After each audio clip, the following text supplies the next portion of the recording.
Shalom, selamat pagi. Mari kita datang kepada Tuhan. Dengan ucapan syukur kita datang kepada Dia dengan semangat yang luar biasa yang Tuhan berikan, sehingga boleh menyenangkan hati Tuhan dan kita juga diberkati pada pagi hari ini. Haleluya, haleluya.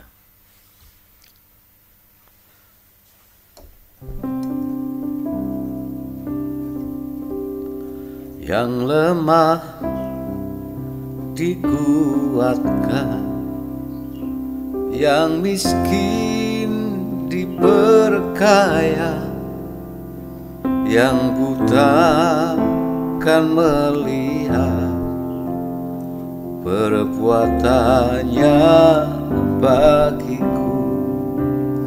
Yang lemah dikuatkan, yang miskin diperkaya, yang buta dijelikan, perbuatannya bagiku.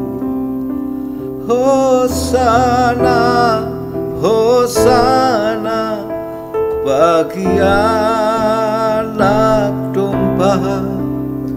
Hosana, Hosana, Yesus bangkit dan hidup. Hosana, Hosana bagi Allah. Hosana, Hosana, Yesus bangkit dan hidup. Yesus bangkit dan hidup. Kami sembah Engkau, tinggikan nama-Mu yang kudus Tuhan, sebab Engkau satu-satunya Tuhan yang berkuasa, yang layak disembah, diagungkan. Tiada yang lain selain Engkau. Engkau Tuhan yang hidup dan berkuasa.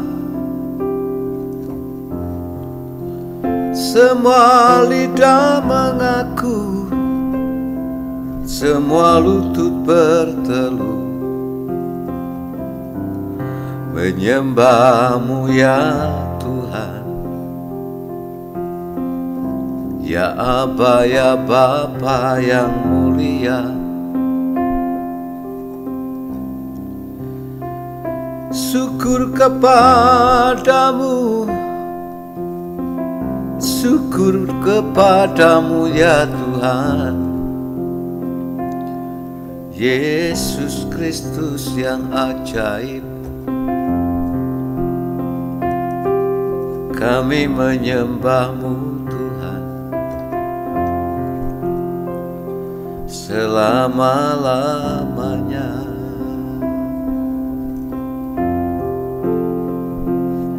Amin.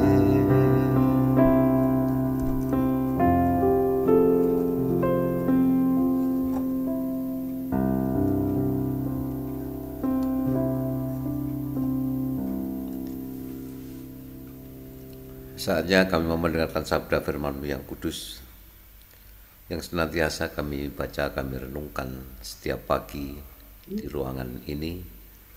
Kami percaya Tuhan sendiri yang mengurapi, Engkau yang berbicara, sehingga sederhana apapun firman Tuhan itu akan menjadikan kekuatan dan rema bagi hidup kami.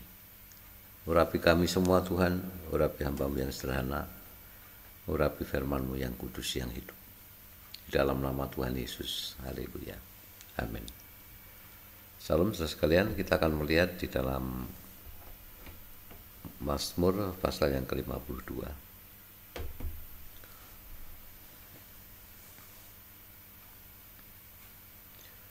Untuk pemimpin biduan, nyanyian pengajaran Daud. Ketika Doeg, orang Edom itu datang memberitahukan kepada Saul bahwa Daud telah sampai di rumah Ahimelek. Mengapa engkau memegahkan diri dengan kejahatan, hai pahlawan, terhadap orang yang dikasihi Allah sepanjang hari? Engkau merancangkan penghancuran, lidahmu seperti pisau cukur yang diasah, hai engkau penipu. Engkau mencintai yang jahat lebih daripada yang baik, dan dusta lebih daripada perkataan yang benar. Selah. Engkau mencintai segala perkataan yang mengacaukan, hai lidah penipu. Tetapi Allah akan merobohkan engkau untuk seterusnya. Ia akan merebut engkau dan mencabut engkau dari dalam kemah, membantun engkau dari dalam negeri orang-orang hidup. Selah. Maka orang-orang benar akan melihatnya dan menjadi takut, dan mereka akan menertawakannya. Lihatlah orang itu yang tidak menjadikan Allah tempat pengungsiannya, yang percaya akan kekayaannya yang melimpah, dan berlindung pada tindakan penghancurannya. Tetapi aku ini seperti pohon zaitun yang menghijau di dalam rumah Allah. Aku percaya akan kasih setia Allah untuk seterusnya dan selamanya. Aku hendak bersyukur kepadamu selama-lamanya, sebab engkaulah yang bertindak, karena namamu baik. Aku hendak memasyurkannya di depan orang-orang yang kau kasihi. Haleluya. Saudara sekalian, pemazmur masih bicara soal orang-orang fasik, ya, di mana orang-orang ini yang terus seakan-akan fokusnya hanya kepada seorang Daud, yang namanya waktu itu terus melejit naik, bukan oleh karena keviralannya atau kebisaannya, tetapi oleh karena Tuhan telah mengangkat Daud. Dan ketika Tuhan yang mengangkat, maka tidak ada satupun yang bisa menghalangi. Dan kita melihat Daud di dalam persembunyiannya, di dalam perjalanannya untuk dia mencari supaya dia tetap tinggal, hidup, dan melanjutkan semua apa yang sudah Tuhan rencanakan. Ada banyak orang yang mereka mencari perhatian, yang dia mencari keuntungan di balik sebuah perjuangan yang sangat berat. Ketika kita berjuang di dalam Tuhan, ada banyak hal tantangan yang kita hadapi, dan itu cukup berat, saudara. Sebab apa yang akan kita dapatkan itu adalah sesuatu yang sangat-sangat berharga dan sangat luar biasa, yang tidak ternilai. Sehingga perjuangan apapun untuk kita mencari harta karun kekayaan itu harus kita perjuangkan, yaitu kebenaran firman Tuhan yang akan menjadikan kita hidup berkenan di hadapan Tuhan, dan kita akan mendapatkan tempat yang disediakan, yang terbaik, yang tidak pernah kita bayangkan. Karena belum ada orang atau semua yang menikmati tentang kerajaan sorga. Ya, orang dibawa ke sana, banyak yang bersaksi, sudah banyak, ya. Tapi untuk menikmati kehidupan di sorga sampai selama-lamanya, ya, itu kita menunggu saat yang tepat. Perjuangan kita untuk kita ini melawan kefasikan orang itu hanya dinyatakan lewat doa kita. Tidak perlu kita datangi kemudian kita marah-marahi, kita omel-omelin, gitu ya. Tetapi hanya dengan percaya kita, kesungguhan kita, kemudian kerendahan hati kita, penyerahan kita kepada Tuhan, itulah yang akan menjadikan saudara dan kita semuanya menjadi orang-orang yang paling tidak kita tahu orang-orang fasik itu yang seperti apa. Jadi kita bisa memilah mana yang baik, mana yang fasik, mana dan mana yang berkenan di hadapan Tuhan. Ya. Mengapa engkau memegahkan diri dengan kejahatan, hai pahlawan, terhadap orang yang dikasihi Allah sepanjang hari? Ya. Banyak orang yang memegahkan diri dengan kejahatan. Nak wis jahat ki merasa bahwa dia ini ampuh gitu ya. Kalau sudah lihat cerita-cerita apa ini film bioskop gitu, isinya kan ada balas dendam gitu ya. Kebanyakan di tempat-tempat sekarang di Facebook itu juga banyak yang menawarkan tontonan-tontonan yang ujungnya adalah itu sebuah kepahlawanan dan kemudian isinya balas dendam dan mengakhiri semuanya dengan kehebatannya gitu ya. Nah, banyak orang kan manusia tuh menyukai tokoh-tokoh gitu ya, pahlawan yang menghabisi musuh-musuhnya ya. Seakan-akan dia sedang menonton seorang jagoan yang dia sukai. Ya, tetapi di dalamnya penuh dengan yang namanya kebencian, yang namanya balas dendam dan sebagainya. Ya, jadi tidak sesuai dengan firman Tuhan. Mengapa engkau memegahkan diri dengan kejahatan, hai pahlawan, terhadap orang yang dikasihi Allah sepanjang hari? Ini pertanyaan bagi orang-orang fasik ya.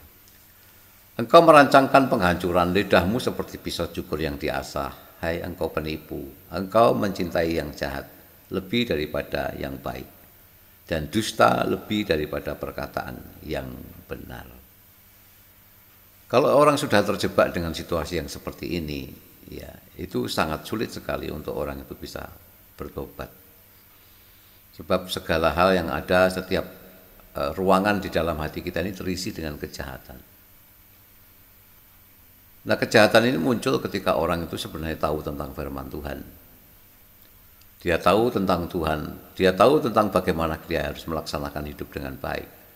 Tetapi tidak melakukannya, dia lebih memilih ya kekuatan yang lain, prinsip-prinsip yang lain, ya sehingga yang muncul yang ada adalah sebuah kejahatan. Rasul Paulus sebelum bertemu dengan Yesus adalah orang yang sangat jahat, ya dengan berapi-api dia akan membunuh orang-orang Kristen yang ada di Damsyik. Tetapi kejahatan yang menyala-nyala itu semuanya sirna ketika dia berjumpa dengan Yesus, firman Allah yang hidup. Dia dibaiat, dia dikosongkan semua pikiran-pikiran jahatnya. Kemudian Tuhan memakai dia untuk dia melayani Yesus, Tuhan yang ajaib itu. Jadi ketika orang jauh daripada Tuhan, percayalah kejahatan itu muncul begitu rupa. Kejahatan itu kan tidak harus mungkin nempeleng orang, membunuh orang dan sebagainya atau perkataan kotor. Tapi hati kita yang jahat, hati kita yang membenci orang dan sebagainya, ya itu adalah sebuah kejahatan. Dan jika itu belum hilang dari diri kita, saudara sekalian, itu akan menjadikan sesuatu yang menumpuk seperti sampah yang ada di dalam hati kita. Jika kita tidak menghilangkannya, itu akan menjadi satu tumpukan yang busuk, yang artinya aroma kebusukan, kejahatan itu akan tercium oleh Tuhan. Bahkan suatu kali kita akan muncul dan menunjukkan demonstrasi kebusukan itu, sehingga orang lain bisa melihat betapa orang ini tidak hidup benar di hadapan Tuhan. Begitu. Kemarin saya pergi ke rumah sakit William Booth. Saya pagi-pagi ngantor Valen, langsung saya berangkat mampir ke sana karena ada mata saya yang sebelah kanan itu pandangannya berbeda gitu dengan sebelah kiri.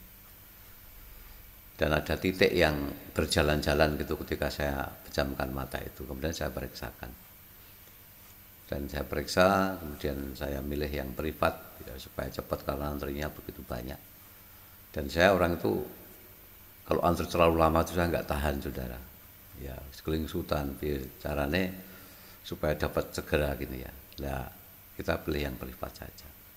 Sudah selesai diperiksa, kami Saya pulang, dan kemudian mobil saya itu berada di sebelah parkiran mobil yang tadinya kosong, belum ada orang karena saya pagi-pagi. Ya, begitu saya mendekati mobil ini, ada seorang anak muda yang tukang parkir situ, tuh marah-marah, sudah. Kemudian ngomongnya nggak sopan lah pokoknya. Oh, nggak begitu jelas tapi geremeng gitu loh. Terus kemudian dia mengatakan bahwa saya salah parkir. Nah, saya tidak tahu kalau ini salah parkir. Tadi juga nggak ada apa-apanya, nggak ada motor, nggak ada, karena saya masih yang awal pertama datang. Terus kemudian dia ambil apa tuh yang pembatas jalan dulu yang warnanya ada pink, ada orange gitu ya, yang lincip-lincip kayak gunung gitu. Itu dibanting-banting, saudara. Nah, saya udah naik mobil sebenarnya. Sambil ngomel-ngomel itu saya dengar, terus karena dia banting-banting itu saya turun lagi. Wah, bak seorang pahlawan gitu kan. Saya ingin tahu penjelasannya. Mas, ada apa? Kok Anda ini dengan saya kok tidak sopan? Aku ini tamu kene loh.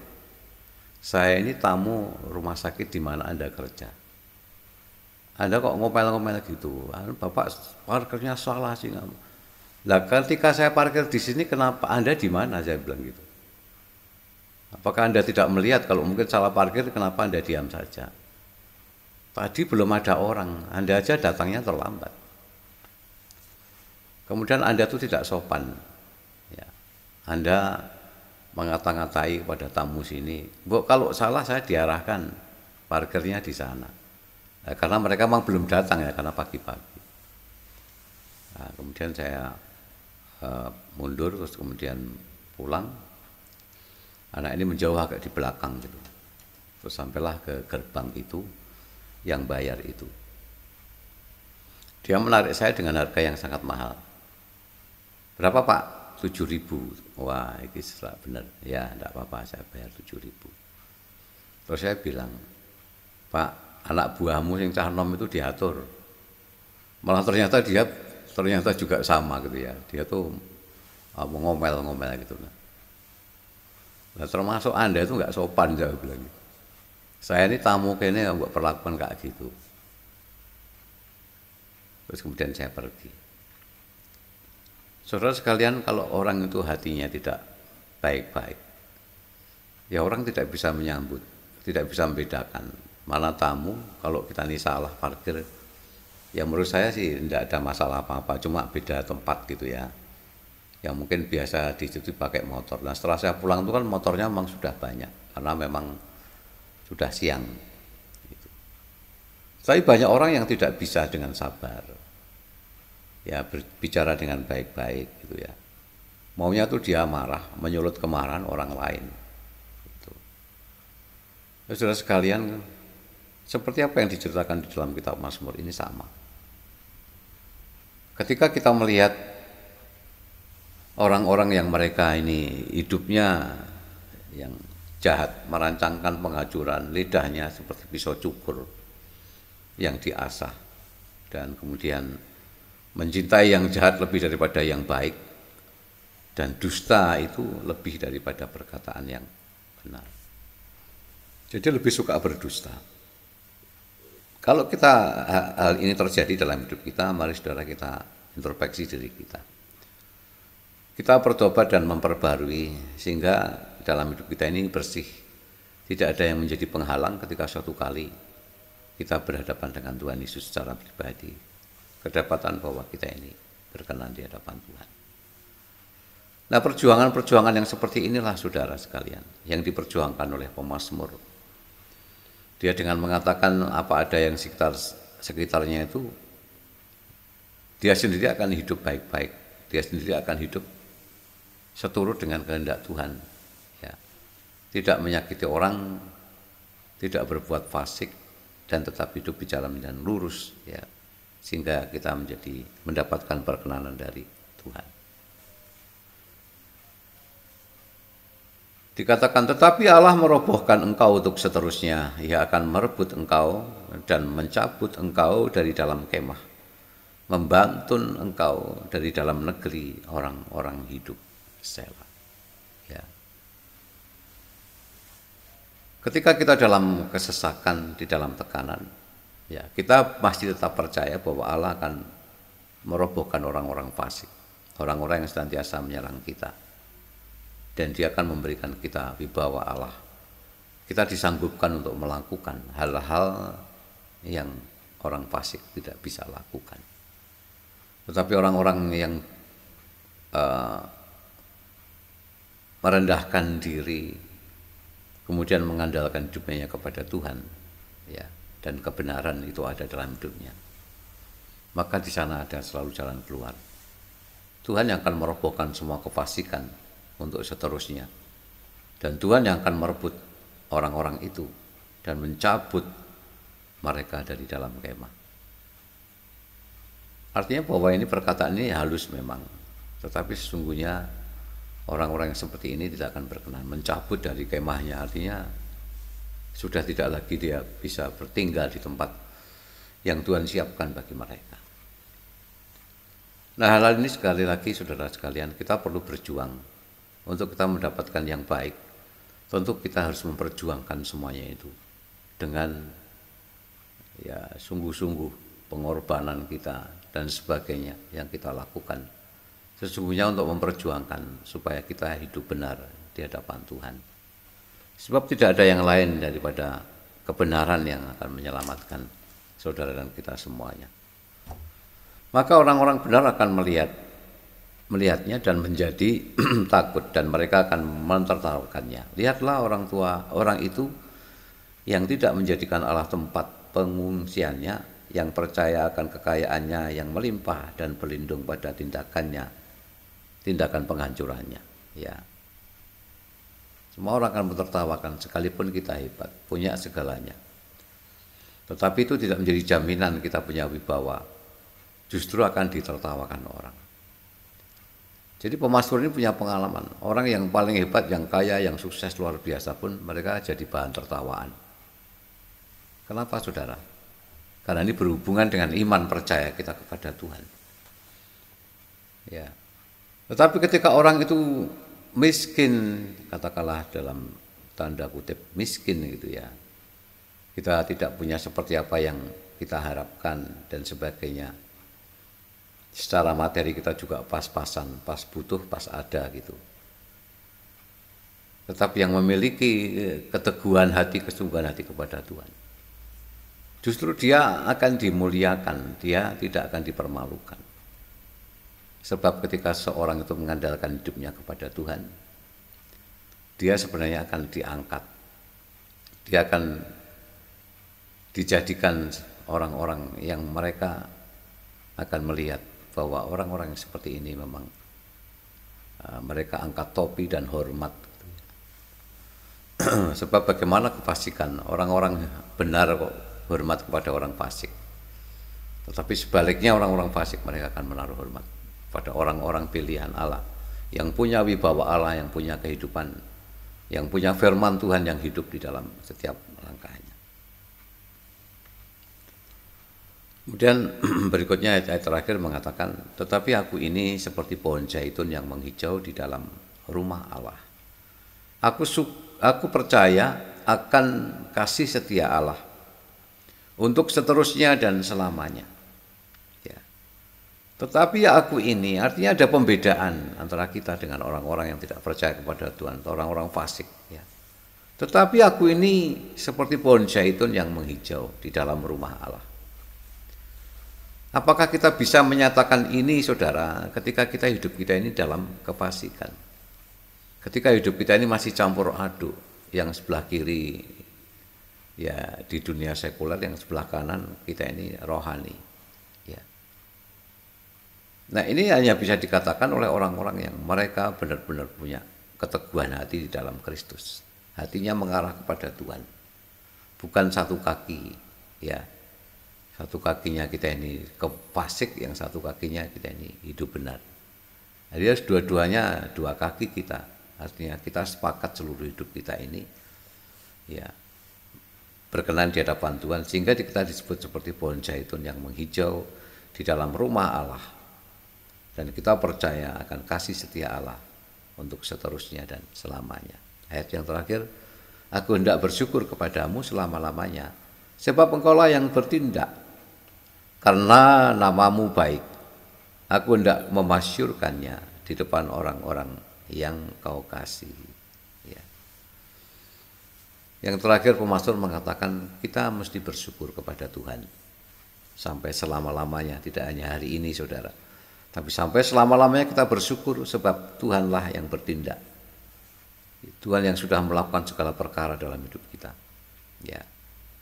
Dan karena namamu itu sangat baik, terkenal masyhur, karena namanya itu luar biasa. Memang Tuhan namanya itu bukan nama yang cemar ya, tapi nama yang dahsyat, yang luar biasa. Dan kita mesti ikut juga memasyurkan nama Tuhan dengan kita bersaksi. Biarlah kita semakin kecil nggak apa-apa saudara, nama Yesus semakin besar.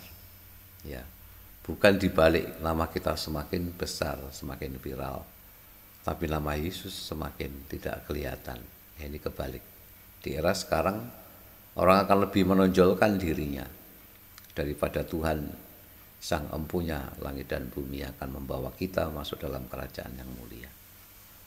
Nah, hati-hati dengan hal ini, saudara sekalian.